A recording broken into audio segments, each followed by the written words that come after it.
দোষটা কাদের? দায়টা কে নেবে? কে দায় নেবে? যিনি মামলা করেছেন উনি নেবে, নাকি সরকারের যে উপদেষ্টা আছে উনি নেবে? বর্তমানে তো মব সন্ত্রাসের তো অভাব নাই। তো এখন এইটার কে কি বলবো? আমি ভাই কেন মব হিসাব দেখবো?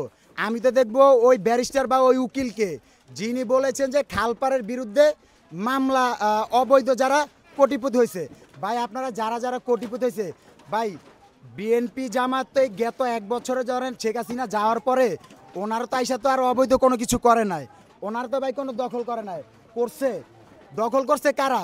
হয়তোবা ওনাদের আমলে যারা ছিল তারা হয়তোবা দখল করলেও করতে পারে। আপনারা ওনাদেরকে ধরেন, আপনারা এখন আইসা বলতেছেন যে অবৈধভাবে দখল করছে। ভাই গেল 17 বছর আপনাদের এই অবৈধ জিনিসগুলো কোথায় ছিল? আপনারা এখন কেন অবৈধ বলতেছেন? এগুলা খেটে খাওয়া মানুষ না? এগুলা খেটে খাওয়া মানুষ কি না? তাহলে এই মানুষগুলো কোথায় যাবে?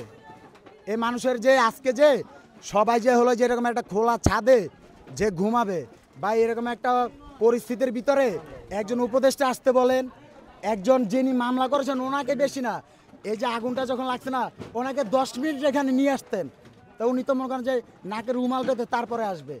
আগামী 3 দিন পর্যন্ত যারা আসবে সবাই নাকের রুমাল নিয়ে আসবে বা মাস্ক পরে আসবে, যে পলিউশনের জন্য। এখানে যারা আছে ওনারা মানুষ না? ওনাদের কি পলিউশন না? এই মানুষগুলোর দায়ভার কারা নিবে? আপনাদের লেক লাগলে আপনারা লেক ওই পাশ থেকে নিয়ে যান। আপনারা নীরব বস্তির উপরে কেন অসহায় আচরণ করতেছেন?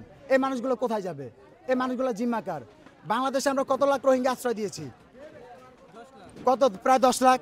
ভাই বস্তির ভিতরে কত মানুষ আছে? ধরলাম আমি ভাই 2 লাখ।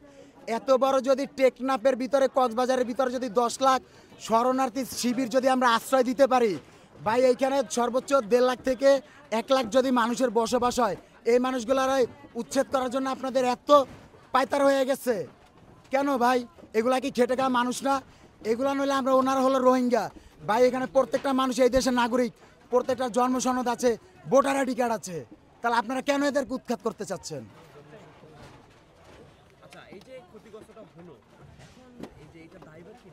ভাই এই দায়ভার কে নেবে? দায়ভার যায়, আমি তো প্রথমে বললাম, যিনি মামলা করছে আর সরকারে যারা আছে তারা নিবে, তারা নিবে।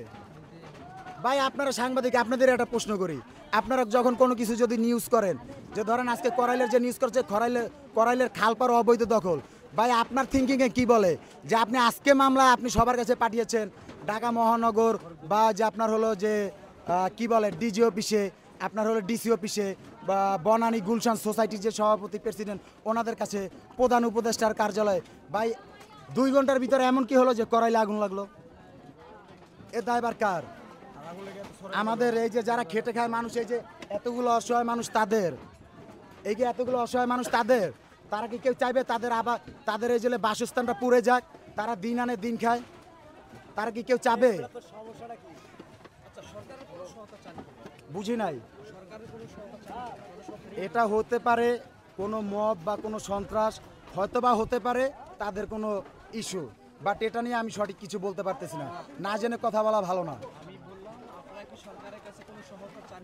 ভাই ওনারা সরকারের উপরে বসে আছে। সর্বোপরি আমি একটা কথা বলি, ভাই এই দেশ হলো চোরের দেশ। যারা সরকারে বসে আছে তারাই ভাই মনে করেন, আমরা দেখছি বিগত এনসিপির যে নেতা নাহিদ ইসলাম, ওনার পিএস নাকি 300 কোটি টাকা মেরে খাইছে। ভাই এই 300 কোটি টাকা তো দূরের কথা, ঠিক আছে 300 কোটি টাকা তো দূরের কথা, ওনাদের উপদেষ্টা পদে যারা আছে তারাই তো ভাই টাকা মেরে কুল পায় না। তারা বস্তিবাসীর জন্য কি সহায়তা দিবে? যারা জীবনে দেখলাম না, মনে করেন যে নুন আনতে পান্তা ফুরাইছে, তারা এখন কোটি টাকার গাড়িতে চলতেছে, তারা এখন সবাই মনে করেন যে উপদেষ্টা। ভাই আর কিছু বলতে পারবো না।